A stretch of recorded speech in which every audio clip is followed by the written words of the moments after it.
ಇನ್ನು ನಾಳೆಯಿಂದ ವಿಧಾನಮಂಡಲ ಅಧಿವೇಶನ ಆರಂಭ ಆಗ್ತಾ ಇದೆ. ಸಹಜವಾಗಿ ಈ ಬಾರಿಯ ವಿಧಾನಮಂಡಲ ಅಧಿವೇಶನದಲ್ಲಿ ಸರ್ಕಾರದ ವಿರುದ್ಧ ಝಳಪಿಸೋದಕ್ಕೆ ವಿಪಕ್ಷಗಳಿಗೆ ಬಹಳಷ್ಟು ಅಸ್ತ್ರ ಇದೆ. ಅದು ಈ ಮೂಡ ಹಗರಣದ ಆರೋಪ ಆಗಿರಬಹುದು, ವಾಲ್ಮೀಕಿ ನಿಗಮಕ್ಕೆ ಸಂಬಂಧಪಟ್ಟಾಗಿನ ಹಗರಣ ಆಗಿರಬಹುದು, ಜೊತೆಗೆ ಈ ಕೆಳ ಸಮುದಾಯಗಳಿಗೆ ಸಂಬಂಧಪಟ್ಟ ಹಾಗಿನ ಅಭಿವೃದ್ಧಿ ಹಣವನ್ನ ಇವರು ಗ್ಯಾರಂಟಿಗಳಿಗೆ ಬಳಸ್ತಾ ಇದ್ದಾರೆ ಅನ್ನುವಂಥದ್ದಾಗಿರ್ಬೋದು, ಪೆಟ್ರೋಲ್ ಮೇಲಿನ ತೆರಿಗೆ ಹೆಚ್ಚಿಗೆ ಮಾಡಿದಂಥದ್ದಾಗಿರ್ಬೋದು, ಪೆಟ್ರೋಲ್ ಡೀಸೆಲ್ ಮೇಲಿಂದ ಹೀಗೆ ಬಹಳಷ್ಟು ಅಸ್ತ್ರಗಳಿದೆ. ಹೀಗಾಗಿನೇ ದೊಡ್ಡ ಹಂಗಾಮ ನಡೆಯುವಂತ ಸಾಧ್ಯತೆ ಇದೆ. ಮೊದಲ ದಿನದಿಂದಲೇ ದೊಡ್ಡ ಹೈಡ್ರಾಮಾಗೂ ಕೂಡ ಸಾಕ್ಷಿ ಆಗ್ಬೋದು. ಹಾಗಾದ್ರೆ ಸರ್ಕಾರ ಏನ್ ಮಾಡ್ತಾ ಇದೆ? ಸಿದ್ದರಾಮಯ್ಯನವರು ಏನು ಸುಮ್ಮನೆ ಕೂತಿಲ್ಲ. ಇದಕ್ಕೆ ಸಂಬಂಧಪಟ್ಟಂಗೆ ಇವತ್ತು ಅಧಿಕಾರಿಗಳ ಸಭೆ ಕರೆದು ನಾಳೆ ವಿಪಕ್ಷಗಳು ಕೇಳುವಂತ ಪ್ರಶ್ನೆಗಳಿಗೆ ಹೇಗೆ ತ್ವರಿತಗತಿಯಲ್ಲಿ ಉತ್ತರ ಕೊಡಬೇಕಾದಂತ ನಿಟ್ಟಿನಲ್ಲಿ ಅಂಕಿ ಅಂಶಗಳು ಹೇಗಿರಬೇಕು, ಆಮೇಲೆ ತಯಾರಿಗಳು ಹೇಗಿರಬೇಕು, ಇದಕ್ಕೆ ಸಂಬಂಧಪಟ್ಟಂಗೆ ಪಾಠ ಕೂಡ ಮಾಡಿದ್ದಾರೆ. ಹಾಗಾದ್ರೆ ಹೇಗಿರ್ಬೋದು ನಾಳೆಯಿಂದ ಆರಂಭ ಆಗುವಂತ ವಿಧಾನಮಂಡಲ ಅಧಿವೇಶನ? ಬನ್ನಿ ಅದಕ್ಕೆ ಸಂಬಂಧಪಟ್ಟಾಗಿನ ರಿಪೋರ್ಟ್ ನೋಡ್ಕೊಂಬ.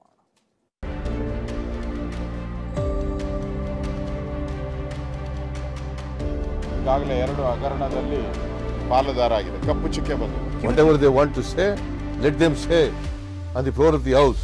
2 ಸದನದಲ್ಲಿ ಈ ಬಾರಿ ಪರಿಣಾಮಕಾರಿಯಾಗಿ ರಾಜ್ಯಕ್ಕೆ ಆಗ್ತಾ ಇರತಕ್ಕಂಥ ಅನಾಹುತಗಳು ಧ್ವನಿಯಾಗಿ ಕೆಲಸ ಮಾಡತಕ್ಕಂಥ ನಿರ್ಧಾರ ಆಗಿದೆ. ಪ್ರಜಾಪ್ರಭುತ್ವ ವ್ಯವಸ್ಥೆಯಲ್ಲಿ ಅಸೆಂಬ್ಲಿನಲ್ಲಿ ಎಲ್ಲ ಉತ್ತರ ಕೊಡಬೇಕಾಗಿರೋದು. ರಿಪ್ಲೈ 75ರಲ್ಲಿ ಇಂದಿರಾ ಗಾಂಧಿ, 24-25ರಲ್ಲಿ ಸಿದ್ದರಾಮಯ್ಯ ಒಬ್ಬ ಭಯಂಕರವಾದಂತಹ ಸರ್ವಾಧಿಕಾರಿ, ಅಹಂಕಾರಿ ಮತ್ತು ಭ್ರಷ್ಟ. ರಾಜಕೀಯವಾಗಿ ಹೇಳಲೇಬೇಕು. ಸಿದ್ದರಾಮಯ್ಯನವರ ಇಮೇಜ್ ಅನ್ನ ಟಾರ್ನಿಶ್ ಮಾಡಬೇಕು ಅಂತ ಉದ್ದೇಶಪೂರ್ವಕವಾಗಿ ಹೇಳೋದ್ರೆ ಏನು ಮಾಡೋಕ್ಕಾಗಲ್ಲ. ಮುಂದೆ ಅಗತ್ಯ ಪತ್ರ ಮೂಡ ಪ್ರಕರಣದಲ್ಲಿ ನೀವೇ ಅರೆಸ್ಟ್ ಆಗ್ಬೋದು. ನಾವು will also politically we will face it. Will also politically we will counter it. ಇಡೀ ರಾಜ್ಯದ ಚಿತ್ತವೇ ಅಧಿವೇಶನದತ್ತ ನೆಟ್ಟಿದೆ. ಮುಂಗಾರು ಅಧಿವೇಶನದ ಮೊದಲ ದಿನವೇ ಸುಗಮವಾಗಿ ನಡೆಯುತ್ತೆ ಅನ್ನೋದೇ ಅನುಮಾನವಾಗಿದೆ.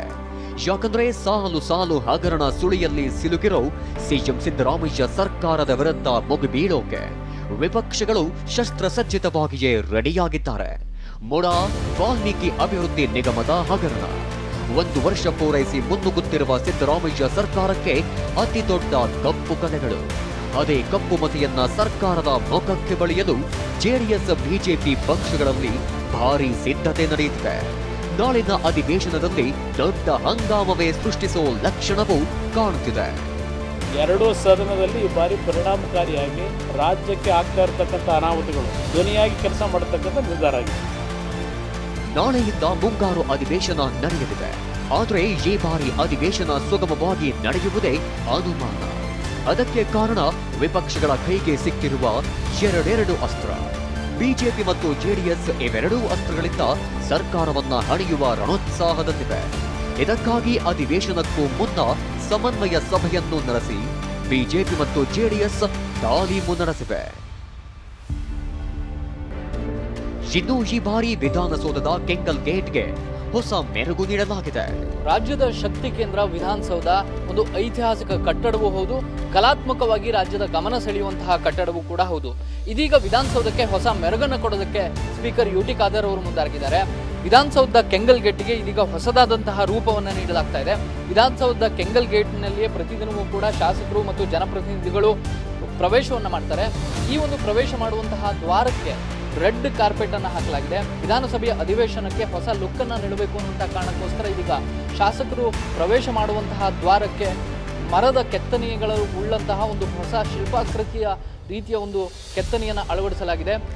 ಇಷ್ಟು ದಿನಗಳ ಕಾಲ ವಿಧಾನಸೌಧ ಕೆಂಗಲ್ ಗೇಟ್ನಲ್ಲಿ ಈ ರೀತಿಯ ಕೆತ್ತನೆಗಳು ಇರಲಿಲ್ಲ. ಸದನದಲ್ಲಿ ಯಾವುದೇ ವಿಷಯದ ಬಗ್ಗೆಯೂ ಆರಂಭದಲ್ಲೇ ವಿರೋಧಿಸೋದು ಮತ್ತು ಎಲ್ಲ ವಿಷಯಗಳನ್ನ ಪ್ರಸ್ತಾಪಿಸಿದ ಬಳಿಕವೇ ಕೊನೆಗೆ ಪ್ರತಿಭಟಿಸಲು ಜೆಡಿಎಸ್ ಬಿಜೆಪಿ ಸಮನ್ವಯ ಸಭೆಯಲ್ಲಿ ನಿರ್ಣಯಿಸಲಾಗಿದೆ. ಕಳೆದ ಬಾರಿಯಂತೆ ಸದನದಲ್ಲಿ ಎಲ್ಲದಕ್ಕೂ ಮೊದಲೇ ಧರಣಿ ಮಾಡಬೇಡಿ ಅಂತ ರಾಜ್ಯ ನಾಯಕರಿಗೆ ಕೇಂದ್ರ ಸಚಿವರು ಸಲಹೆ ನೀಡಿದ್ದಾರೆ. ನಾಳೆ ನಿಗದಿಯಾದ ಪ್ರತಿಭಟನೆ ಮತ್ತು ವಿಧಾನಸೌಧ ಚಲೋ ಬಗ್ಗೆ ಮರುಪರಿಶೀಲನೆಗೂ ಕೇಂದ್ರ ಸಚಿವರಾದ ಜೋಶಿ ಮತ್ತು ಎಚ್ಡಿಕೆ ಸಲಹೆ ನೀಡಿದ್ದಾರೆ. ಈಗಾಗಲೇ 2 ಹಗರಣದಲ್ಲಿ ಪಾಲುದಾರ ಆಗಿದೆ. ಕಪ್ಪು ಚುಕ್ಕೆ ಬಂದಿದೆ. ಒಂದು ಮೂಡ ಹಗರಣ, ಇನ್ನೊಂದು ವಾಲ್ಮೀಕಿ ಹಗರಣ. ಈ ಥರ ಇನ್ನೂ ಹಲವಾರು ಹಗರಣಗಳು ಇರ್ತಾ ಇದೆ. ಇವೆರಡೂ ಕೂಡ ಮೇನ್ ಹಗರಣಗಳು ಬಂದು ಈಗಾಗಲೇ ಜನ ಸರ್ಕಾರವನ್ನು ಛೀ ಅನ್ನೋ ರೀತಿಯಾಗಿ ಮಾತಾಡ್ತಾ ಇದ್ದಾರೆ. ಸರ್ಕಾರಕ್ಕೆ ಸ್ವತಃ ಮುಖ್ಯಮಂತ್ರಿ ಸಿದ್ದರಾಮಯ್ಯನವರೇ ಇದರಲ್ಲಿ ಇನ್ವಾಲ್ವ್ ಆಗಿರೋದ್ರಿಂದ ಇದು ರಾಜ್ಯದ ವಿಚಾರವಾಗಿ ಉಳಿದಿಲ್ಲ, ದೇಶದ ವಿಚಾರವಾಗಿ ಉಳಿದಿಲ್ಲ. ಈ ವಿಚಾರಗಳನ್ನು ವಿಧಾನಸಭೆಯಲ್ಲಿ ಸರಿಯಾಗಿ ಪ್ರತಿಪಾದನೆ ಮಾಡಬೇಕು ಮತ್ತು ತಾರ್ಕಿಕ ಅಂತ್ಯಕ್ಕೆ ತೆಗೆದುಕೊಂಡು ಹೋಗಬೇಕು. ಈ ಭ್ರಷ್ಟ ಸರ್ಕಾರವನ್ನು ತೊಲಗಿಸುವಂಥ ದೃಷ್ಟಿಯಿಂದ ಒಟ್ಟಿಗೆ ಹೋರಾಟ ಮಾಡಬೇಕು ಅಂತೇಳಿ ನಮ್ಮ ಪ್ರಹ್ಲಾದ್ ಜೋಶಿ ಅವರು ಬಂದಿವತ್ತು ಅವರು ಕೆಲವು ಸಲಹೆ ಕೊಟ್ಟಿದ್ದಾರೆ.